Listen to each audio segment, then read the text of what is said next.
Здраво на сите, јас сум Джедан Велиев. 2020 година ја завршивме со најавите од Министерството за образование дека во образовниот систем ќе се направат реформи. Едно е јасно, реформите се повеќе од потребни. Но дали се потребни реформите кои ги предлага Министерството, тоа ќе го дознаеме преку разговорот со другарот Никола Шиндрев. Темата на која што денес ќе разговараме гласи: просветните реформи треба да не просветлат. Здраво, Шики, се надевам дека си добро. Да, Джејан, фала на поканата да гостувам во емисијата на Гласни идеи по веќе некој пат. И сакам борбена нова година на нашите слушатели. А исто така сакам да им напоменам по илјадити пат дека навистина чувствував потреба ова да го одекнам, макар и во ехо. Меѓутоа сум премногу благодарен на тие 300 души што не слушаат и што сакаат да ги разменуваме овие размисли преку YouTube каналот. Ти благодарам. И благодарам и јас тебе што се вложуваш во овај подкаст со твоите мислења, идеи и така натаму. Кажи ми се што ти мислиш околу реформите, какви реформи ни се потребни во просветата? И дали воопшто ни се потребни? Прво, никој не треба да се плаши од реформи во просветата, во здравството, во социјалата или каде и да е. Мислам дека нашата историја се темели на постојани реформи и борба. Меѓутоа, покрај реформите не сме да се заборави борбата. Во било која реформа секогаш ќе има исклучени луѓе од таа реформа, дали се тоа одредена група на ученици, одредена група на родители, например, самохраните родители, или пак одредена група на трети лица, така што покрај реформите што секоја власт треба да ги превзема за да ја подобри состојбата на граѓаните, тука предстои борбата на граѓаните сами да се изборат за подобро утре, односно да тежнеат да има поголема борба, а помалку реформи. Во однос на просветата пак, мислам дека не можам јас целосно се да опфатам, затоа што се вклучија академици, научната фила се вклучи, универзитетот се вклучи, така што во однос на воспитувањето, образованието или пак научниот сегмент од образованието, јас не би можел сега вака во кратки црти да го анализирам, затоа што сметам дека е крајно нечесно од моја страна да се обидам во една ваква кратка емисија подкаст да кажам се. Апсолутно тогаш не би било кажано ништо. Меѓутоа, она што јас одговорно тврдам дека треба да се разговара кога се отвараат било какви прашања за било какви реформи, дали се добри или лоши реформите, небитно, дали се во образовниот или во здравствениот систем, небитно, сметам дека треба да се обрати внимание на материјалните услови, односно секогаш да се поставува прашањето за материјалните услови на оние на кои што се однесуваат реформите, а во овој случај на учениците. Из мојата комунистичка призма ќе се обидам да им објаснам на нашите слушатели што е оно што недостига во македонската просвета според мене. Значи, прво што никој не спомена, веројатно не беше споменато затоа што реформите беа, предпоставувам јас, дека беа на едно такво лошо ниво осмислени, да кажам, меѓутоа има и причини зашто се лошо осмислени. Прво, реформи што немаат финансиски средства за да се алоцираат, за да може реформата да се обмисли, да се дискутира, да се отпочне, да се спроведува, на крајот да се спроведува, па и да се имплементира на пошироко ниво, односно секаде да биде спроведена, не е возможно. Значи, треба навистина многу финанси, планирани средства, кои што ќе се одземат од некои други дејности или пак ќе се соберат на друг начин во државната каса, за да можат било кои реформи да се спроведат. Без финанси реформи не може. И сега навистина јавноста западна во некоја дискусија за тоа кои предмети како ќе се спојуваат, дали ќе може да се оствари тоа и така натака. Од сам старт, секоја реформа без доволно финанси за да може да се спроведува е осудена на пропаст. Така што мислам дека јавноста требаше малку и да обрне внимание и на овие прашања во смисол колку пари ќе се издвојат за ова и како ќе се делат парите, како ќе се раздаваат, меѓутоа ете некогаш јавноста се фокусира на други теми. Меѓутоа пак постојат затоа повеќе јавности во нашето општество и сметам дека нашата јавност, односно јавноста која што не слуша нас двајца во оваа емисија, колку и да е тесна, треба да ги третира овие прашања. Еднаш отворени, навистина сметам дека имаат поголеми шанса да се решаваат. Добро, ти благодарам, Шиндре. Тогаш кажи ми како ти гледаш на просветниот систем, значи воопшто. Дали треба да се реформира, на кој начин треба да се реформира, кој треба тоа да го прави? Значи вака, просветниот систем, како и сите други алки на општественото уредување, општествениот систем е доста комплексен.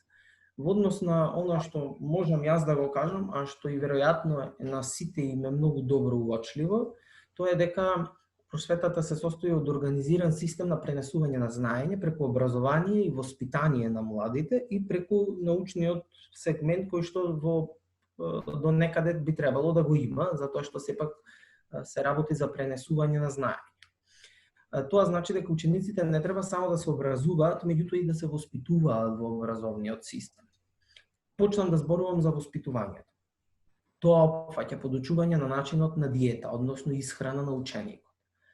Начинот на атлетика, односно физичкото воспитување на ученикот кој треба да израсне во добар човек, покретен, со можности сам да си ги остварува своите хигиенски навики. Значи, тој треба да учи за хигиената, тој треба да учи за љубовта, како да го сака ближниот, како да се градат функционални односи со другиот, како да го почитува, како да не го навредува.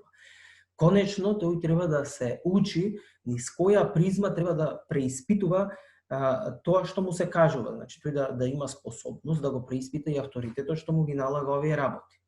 Во однос на образованието пак, ученикот треба да има редовна настава, дополнителна и додатна настава, факултативни можности за екстракурикуларни активности, можност за изборни предмети, можност за некакво профилирање. Значи, учениците не само наставата, туку и воспитувањето, тие треба да имаат услови каде да јадат, каде да се бањаат во училиште кога треба, каде да вежбаат, каде да стекнуваат навики за дружба, како да комуницираат едни со други. Невозможно е да се научат овие работи од аспект на воспитувањето, кога нема никакви материјални предуслови за да се остварат било кои од овие дејности. Значи, образованието не смее да биде насочно предавање, односно преповторување на знаењето на учителот, и овие бледо да го слушаат и да заврши часот и потоа никаква обврска да нема училиштето спрема своите ученици. Тоа не е училиште за мене. Научниот сегмент од просветата треба да се фокусира на развојни стратегии за млади, за физкултура, за рекреација. Значи, учениците треба да одат на планина, треба да одат на езеро, треба да научат да планинарат и да пливаат. Да треба да се претплатуваат на научни списанија, но и да основаат нови младински списанија, радија, медиуми кои ќе можат на некој начин да ги сближат идеите на учениците пред се, да кажеме, од руралните и од урбаните заедници. Има голем јас помеѓу учениците од руралните заедници и урбаните заедници. Треба да се преведуваат повеќе книги за деца и младенци, да се инвестира во библиотечните фондови, да се инвестира во преведување на книги од регионалните јазици, како албански, бугарски, влашки, грчки. Рачунајте дека во македонската просвета нема организирано составување на список за лектири и нивно преведување за ние да можеме да комуницираме со нашите први соседи. Дали навистина може да успее да се пренеси знаење без комуникација со оној што е до тебе? Со оној со кој што нужно ти ќе се судриш во некој момент од животот.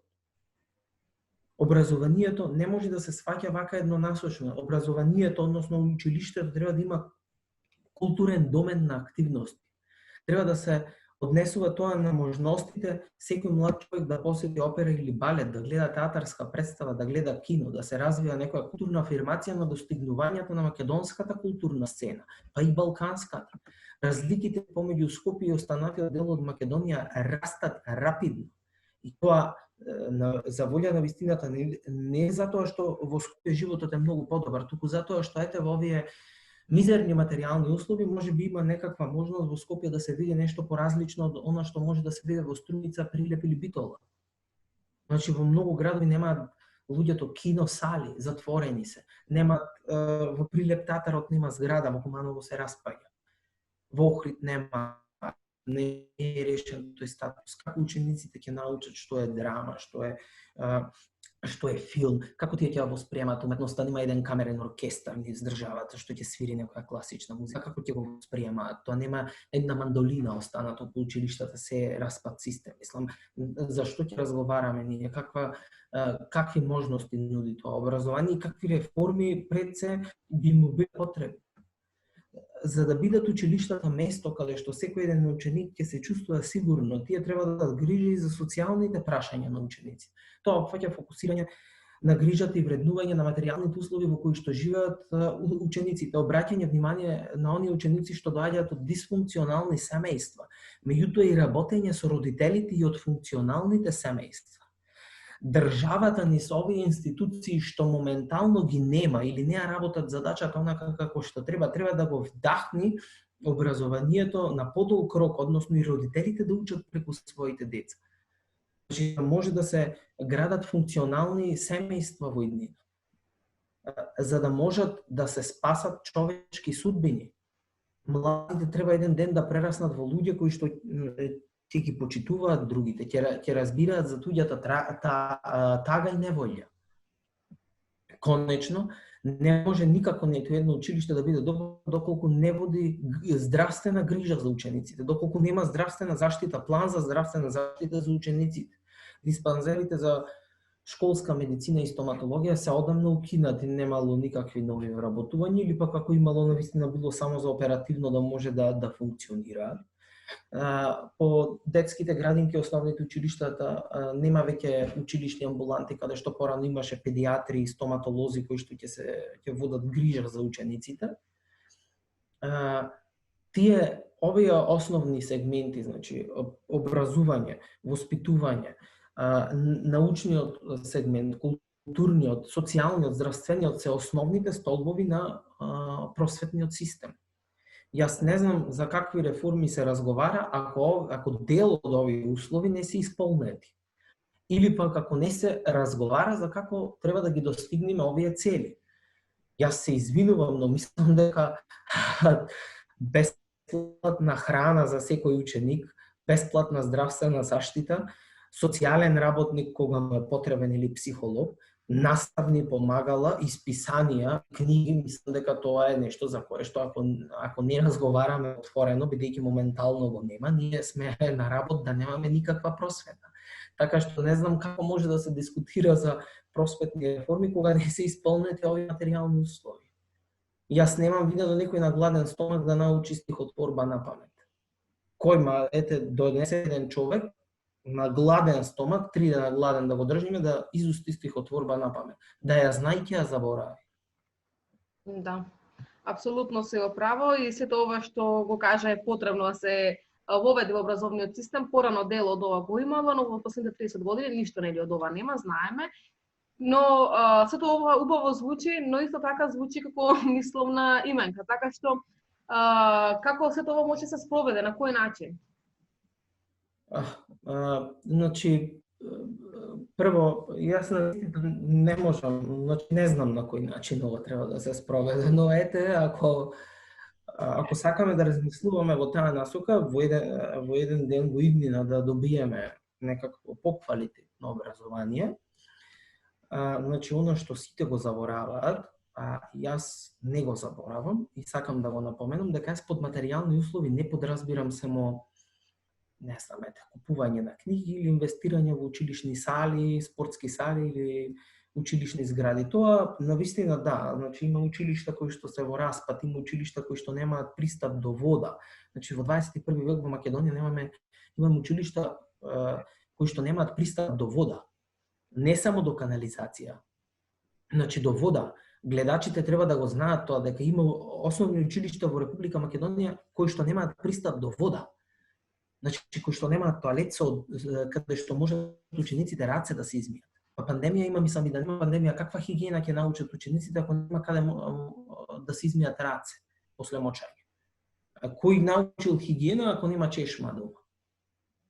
Значи, ќе научи за хигиена, ама некоја многу поразлична од она што власта сака да ја пласира. За да може да успее воспитувањето, значи образованието, науката, културата и така натака, првично под материјални услови разбирам јас отварање на работни места. Значи се успее воспитниот процес во просветата. Нам не ни се потребни само наставници или воспитувачи, не дека не се потребни, меѓутоа нам ни се потребни психолози, педагози, дефектолози, логопеди, сурдолози, тифлолози, асистенти за лица со попреченост, како и стручњаци за родови студии, за да може да се имплементираат стратегиите за родова рамноправност. Јазот помеѓу мажите и жените во Република Македонија е голем. Како планира власта да спроведе стратегија за родова рамноправност ако нема стручњаци по родови студии во училиштата? Мене навистина ми е нејасно како може да се планира било каква стратегија ако нема вработен човек што треба да ја спроведува. Можам јас да испланирам ето домаќинството да го чистам, меѓутоа ако не застанам да чистам или пак ако не викнам некој да помогне да ми изчисти, нема да биде чисто. Реформата за чистење успева ако има чистач. Реформа за чистење за хигиена ако има хигиеничар. Реформа за просвета ако има просветен работник. Мислам, нема просветни работници, зборуваме за просветни реформи. Не, окей, мислам тоа. Секој ова што каже со родова рамноправност како ќе постигне власта. Власта нели во квоти постигнува се, нели имаше најава дека 50% од прателичките ќе бидат жени и на тој начин мисла дека јазот нели ќе се намали и жените и мажите ќе бидат рамноправни. И во секоја сфера на живењето власта тоа го прави. Јас мислам дека оние родово капиталистички тези дека ако има повеќе директорки ќе има повеќе правда, се извинувам, има многу жени кои што работат под директорки и многу мажи кои што работат под директорки па не се задоволни. Апсолутно. Не нужно родот на личноста определува каква личност е тоа. Апсолутно, да. Така што представниците во власта, јас воопшто не сум против да има квоти за жените. Апсолутно треба да има, меѓутоа, жете, окей, ќе има квоти, што ќе правиме со училиштата? Има жени во собрание, не гласаат да има стручњаци по родови студии по училиштата, еден психолог, нема еден педагог, има жени што треба да изгласат, не гласаат и сега како ќе разговараме за ова? Значи идеолошко е прашањето, политичко, не е само родово ова прашање, покрај тоа што е родово. Секое прашање е идеолошко, па ете овај аспект за родовите прашања. Мислам дека треба да се прифати најголемата грижа за исхраната на детето ја води мајката. Мајката како функција, ако е самохран родител татко, окей, таткото ја води таа грижа. Значи тука навистина немам проблем таткото да ја води таа грижа ако се така договорени улогите, меѓутоа мора и да направиме една генерална слика дека мајката, односно жената во фамилијата, најмногу се грижи за исхраната на детето.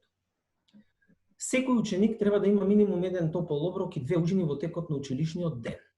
Нам ни се потребни мензи и трпезари за децата да можат да научат што е исхрана, што е диета, како треба да се храни еден човек, како во иднина треба да се разговара. Треба тие да ги видат тие жени, мажи, вработени во кујните, во мензите и во трпезариите во училиштата, што им ја приготвуваат храната.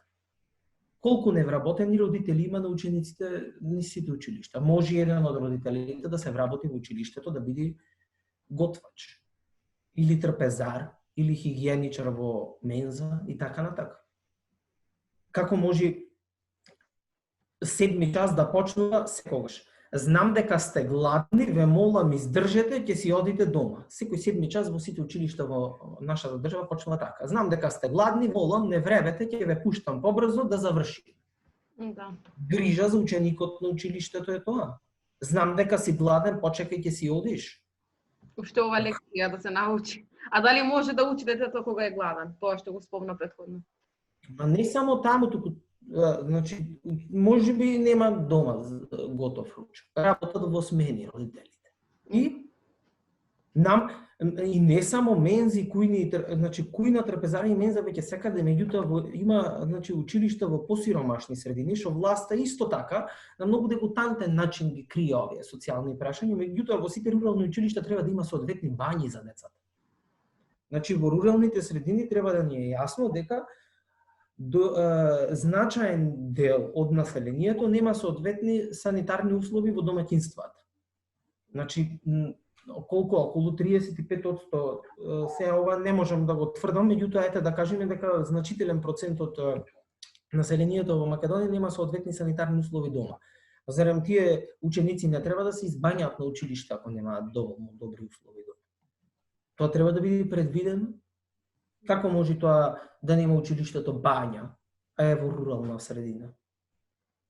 Не мислам тоа е урбана. Еве јас мислам сум забележала спортски сали по училиштата каде што се изградиле барем места да кажем за туширање после физичко, но никогаш не сум забележала тие да функционираат. Па затоа кажав дека јас под материјални, затоа Джилјан кажав дека под материјални услови не подразбирам само да се изгради нешто. Најлесно е да се изгради нешто, еднократно е. Ама треба се одржувањето не опфаќа само хемиски средства и одржувањето опфаќа плаќање на човек да се движи за местото. Да. Ете јас на пример исто така сметам дека училиштата треба да имаат значително поголеми дворови, таму одат многу ученици. Значи мора да има градина, мора да има хортикултурно уредување некако, затоа се потребни градинари. Ете, дали е окей да се каже дека јас сите паркинг места околу училиштата во Скопје ги замислувам како овошни градини за учениците. И оти, например, оти на местото за овошна градина да има автомобили паркирани. Не може да има, нека ги носат автомобилите надвор од градот, ќе одат пешки луѓето. Во ова глобално затоплување, мислам дека значително е поважно да има овошна градина за учениците, отколку некој селјак да може да ја паркира колата со се приколка таму и да зафаќа место за 2 до 3 дрва. Значи, ова е сепак посуштински проблем. Ова нема да го решат некои реформи со тоа дали ќе се учи историја или нема да се учи. Наставниците треба да добијат повисоки плати. Значи, на наставниците не им се признава трудот за дополнителна или додатна настава. Не им се признава трудот за факултативни активности и затоа тие се плашат кога по одредени предмети намалија фондот на часови по уметност, например. Оти никогаш државата не му ги плаќа додатните активности, инаку ние сите знаеме дека е подобро додат на хор отколку 40 минути во училницата да им зборува некој за музика. Така оти ние не знаеме дека е подобро еден ученик да учи да свири виолина во индивидуална настава, ама нема услови за тоа, кој ќе му предава виолина. Точно. Или мандолина, или контрабас, или клавир, кој ќе го држи тој час? Нема, не плаќаат. Сакаат еден час во неделата во една паралелка да му плаќаат на наставникот по музичка или ликовна уметност и да му кажат дека ќе треба тој да држи факултативни настави. Ама кој тој оди во 10 училишта за да го достигне фондот на часови? Значи, едно училиште, рачунајте, исто така од култура, значи, треба да има училиштето културен работник кој ќе осмислува културната програма на училиштето. Значи, не само да се сведе тоа на одржување на патрон празник, ами ако има наставници по музичка, по ликовна уметност, тие треба да планираат кога ќе имаат концерти, кога ќе имаат представување на своите дела, кога ќе имаат фотографирање, кога ќе имаат ова, културниот работник треба да го работи, да се има референт за тоа вработено, да ја планира културната дејност на училиштето, комуницирајќи со средината и со родителите. Значи да ја извести местната заедница каде што се наоѓа училиштето, ние ќе имаме настан. Идната генерација на уметници спроведуваат настан денеска. Дојдете, поддржете ги, гледајте ги. Кој? Никој нема вработено луѓе за тоа. Или, например, има училишни библиотеки, во училишната библиотека секогаш работи некој што треба да бега во пензија. При тоа јас не мислам дека е добро наставник на 64 години да предава на ученици 20 часа неделно, меѓутоа библиотеките немаат не само доволно книги или списанија. Научниот оддел на училиштата не постои, значи. Нема лектор по македонски јазик, донесоа 300 закони за спроведување на јазиците. Еден лектор нема нигде вработен кој ќе го спроведува законот за јазиците. Преведувач немат ниту од албански, ниту пак од српско-хрватски, ниту пак од бугарски, ниту едно училиште, ете средните училишта може да има, да може да меѓуетнички да не интегрираат. Каква интеграција, каква реформа? Не постои реформа тука ако нема човек задолжен да те интегрира. Да ти каже како е на албански, оди прашај ги децата, пример, не знам колку е сат. Не постојат такви нешта. Исто така, значи,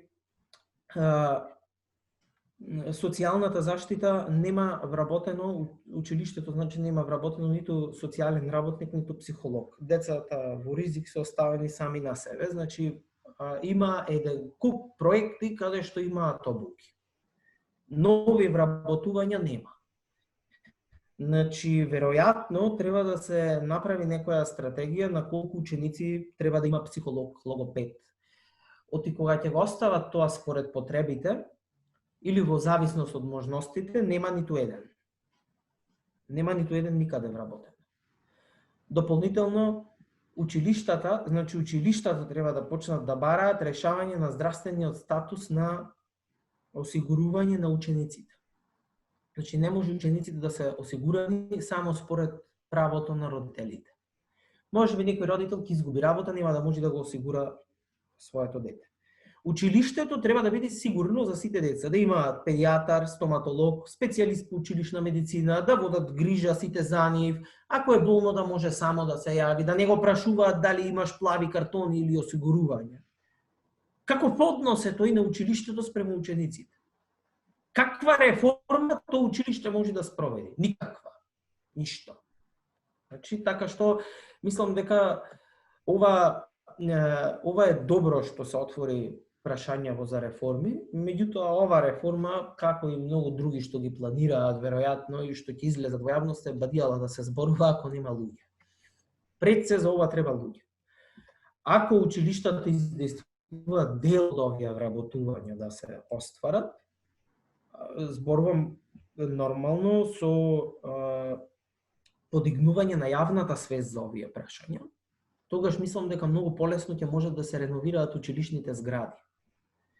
Затоа што ако нема вработени луѓе внатре што ќе се борат да се одржуваат материјалните услови, нема да има можност за ништо понатаму. Значи, ние мора да сме свесни дека таму каде што има повеќе вработени, таму има повеќе можности за остварување на некои повисоки идеали. Празни училници, празни училишта, нема никаков напредок да донесе. Добро, но ова што го зборуваш не може така лесно да се исполни. Така што како според тебе треба ние да действуваме за да ги попараме овие работи, значи овие работи што ни следуваат реално како граѓани? Јас зборувам за ова. Емисијава ја гледаат луѓе што веројатно сакам ова да го слушнат во јавноста, значи сакаат да го чујат ова. И јас ги советувам сите онаму каде што можат да почнат да го зборуваат ова. Значи, кога еднаш ќе се отвори некое прашање, колку почесто се зборува за него, толку е подобро за оној што сака да го протурка тоа прашање во јавност. Значи, треба да се разговара за ова, треба да се апелира постојано. Родителските одбори не треба да се срамат да побараат бесплатна храна или бесплатни униформи. Треба да се случи преседан некаде во некој училиште да се изборат родителите, да се добие бесплатна храна, бесплатни униформи, да се вработат неколку луѓе плюс таму од педагошката служба, логопед, психолог, педагог, зависност со потребите се разбира. Меѓутоа, некаде ако се направи преседан, верувам дека тоа ќе може да се разлее на секаде. Конечно, сметам дека нема можност за прогресивни реформи без прогресивни даноци. Она што е во суштината, во сршта на самиот проблема и јас низ мојот комунистички светоглед можам одговорно да го тврдам дека додека не се изгласа данок кој што ќе оди некаде до 90% од заработката на капиталистите, овие услови нема да ги имаме. Значи, треба луѓето да сватат дека добробитта нивна е нужно поврзана со прогресивните даноци. Значи, дури ние да не сакаме никогаш да воведеме комунизам на овие простори повеќе, ниту обид за тоа, ниту социјализам, ниту ништо, луѓето треба да сватат дека онаму каде што се живее добро, има висока стапка на даноци. Ти е многу добро, затоа кажуваат, овие сакаат да имплементираат финската образовна програма, ама во Финска има 90% данок. Овде е рамен. 9 за сите или 10, колку е, не е ни важно кога е 9 или 10, истото е. Така што не е ни важно да се напоменува. Треба да се алудира на овие прашања во сите моменти. Јас навистина мислам дека зборувањето за овие работи во јавноста ќе придонесе многу за да се отворат овие прашања таму каде што се одлучува.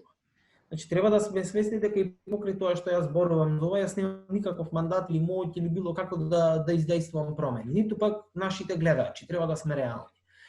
Меѓутоа, ако ние се потрудиме да им ја презентираме ова идеја дека навистина топол оброк, 2 ужини, униформа, здравствена и социјална заштита, културни научни можности за ученикот, наставни помагала се обврска на државата, значи државата мора да ги рани своите ученици. Доста беше од дискутирање глупости и секакви реформи. Државата мора да ги рани учениците и студентите од нула додека да завршат факултет. Државата мора да ги рани, ќе ги рани со повисоки даноци. Дали ќе ги рани во блиска иднина, не верувам. Ама ако пак никој не излези да побара храна, кој ќе добие храна? Ако некогаш мене ме научиле нешто моите, тоа е дека само ако бараш ќе добиеш. Тој што мисли дека со молчење ќе добие нешто, не добива ништо. Така што прво да се гласни, а потоа не знам, веројатно ќе се отворат нови можности за делување. Добро, луѓето ќе сватат што бараат. И молчењето, мислам, и тие што молчат не значи дека не се свесни за состојбата и се задоволни, но молчат поради X други причини, кои што можеме мислам во друга емисија да ги дискутираме, бидејќи темата е широка. Само кратко, многу мина молчат поради тоа што се плашат да не останат и да без таа основна екзистенција што ја имат, нели? Право да не се изгуби работа, да не се изгуби некоја друга бенефиција. И многу голем дел од населението молчи поради тие работи. Што исто така сметам дека е погрешно. Не знам како да кажам. Јас сметам дека оној што мисли дека му е доволно вака да живее во оваа држава, тој треба да молчи. Сметам дека штом стои ова статус кво, има повеќе луѓе што го поддржуваат од луѓе што не го поддржуваат. Значи ние треба да се разбереме дека за да опстои една општествено уредување, мнозинството треба да го прифаќа и да се раководи според него. Значи на многу луѓе им одговара, ама ете јас сум во тие што не им одговара. Јас сметам дека не е здраво едно општество да комуницира за некакви си реформи што не можат да успеат затоа што нема никакви вработени, никакви материјални услови, основните одговорности училиштето да ги обавува. Основните дејности, значи. Тоа е така веќе 30 години, мислам, со реформите. Па не знам ни претходно како било. Јас навистина не сум толку стар за да можам да направам таква и нема студиозни анализи да се направи проверка како било тогаш и како било сега. Меѓутоа, ете една работа, ако земиме учебниците тогаш за нијанса, значи не зборувам за одредени спорни содржини и така натака, ете да ги земиме природните и техничките науки, медицинските, каде што спорноста не се ревидира на ист начин како во хуманистичките науки, како во хуманистиките. Значи за нијанса се подобри од овие денес што учат. Отворете физика за, не знам, за гимназија од 1978-82, може па и човек што никогаш нема учено физика, ако седни да исчита книгата, може и ќе научи нешто. Отворете физика за 5-то одделение сега, јас 7, 8, 9, кога и да се учи, јас ако некој разбере нешто, да учеме некој, ете пример за тоа. Може и за други. Така што оно што е најважно е да се каже дека не би правил споредба со минатото. Не знам како се функционирало тогаш, затоа што прво нема истражувања, нели, и така натака, меѓутоа и не треба не е прогресивно да ние да се залажуваме да бидеме како во минатото. Не. Со овие можности сега, со овој светоглед, со овој начин на функционирање на светот, ние треба да се избориме за подобро. Ние треба да се избориме вработување на уште толку просветни работници колку што има. Просветни работници во смисол готвачи, магационери за чување на храната, значи хигиеничари, воспитувачи, педагошка служба, логопеди, дефектолози и така натака, педагози, психолози, социјална служба, социјални работници, културни работници, лектори треба да се вработат, библиотекари, значи ете можност за студентите на компаративна книжевност каде да се вработат. Има плејада генерации чекаат од историја на уметност за вработување. Ете ќе смислуваат културна програма во училиште, не можат сите да ја достигнат врвната уметничка и критичка можност за критикување на уметноста. Ете на општествено ниво тој ќе се потруди учениците да научат како видно да ја третираат уметност. Зарем има поблагородно нешто од тоа? Апсолутно. Без нови вработувања на овие профили, без отварање, односно без вработување на педијатар, на медицинска сестра, на стоматолог, на школска медицина во училиштата. Ништо тоа можеме ние утре да зборуваме за реформи. Јас ете во моето образование секогаш се собирале хуманитарни средства за некој од учениците. Од учениците што учиме заедно. Дали за него лично, дали за братчето, дали за другарчето, дали од другиот клас. Какво образование е тоа, какво училиште е тоа, какви реформи ќе спроведуваат овие што зборуваат, па уште критички биле реформи. Кон што се критички реформите? Нека не кажуваат глупости таму јавноста да ја замајуваат. Се извинувам, ама нема критички реформи без соодветни плочки во купатилото во училиштето. Ако нема ни плочки, ни купатило, ни чешма, никакви реформи. Можеш што сакаш да зборуваш таму, ни јас нема да те слушам. Кој зошто да слушам некој што зборува кога нема каде да одам во тоалет или немам што да јадам на училиште? Не може така. Храна, државата мора да ги рани своите ученици од нула додека да завршат студии. Соодветни хигиенски услови, наставни помагала, повеќе вработување, повеќе можности, книги, грижа за социјалната добробит, здравствена и социјална грижа, така што тогаш ќе можеме да зборуваме. Тоа се реформите во суштина. Тоа се реформите, така се учи на училиште. Гладен, стихотворба не се учи. Така што мило ми е што тие што не гледаат се сложуваат со нас, затоа што ете покрај тоа што сакав ова да го кажам на некој начин, да го одекнам во јавноста, сметам дека навистина се чувствам добро кога и некој ќе ме чува. Се надевам дека тие 300 гледачи ќе се охрабрат и тие на некој начин да ги покренуваат овие прашања. Се разбира во полето каде што тие делуваат, каде што учат, работат, каде што живеат и така натака. Не нужно треба некогаш да се биде многу гласен, но доволно е некогаш да се повторуваат одредени работи за да може да се влеева свест кај луѓето за овие прашања.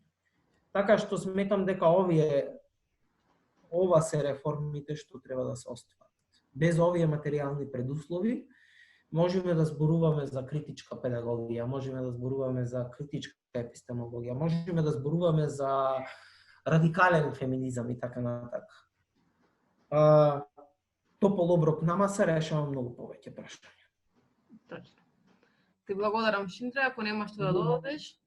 Ви благодарам што ви бев гостин. Еве елката во позадина, нели? Сепак некогаш треба да се означат одредени колективни случувања, како што се овие празници. Се надевам дека нашите гледачи ќе ги поминат добро и дека ќе разберат дека треба да се борат до напролет за да може да се одморат на лето. Ви благодарам. Ти благодарам и јас. Почитувани гледачи, значи никој не е задоволен од состојбата во државата, значи од повеќе аспекти, потребни се коренити промени, односно системски промени. Па, како редакција на Гласни идеи ви посакуваме борбена нова година. Ви благодарам.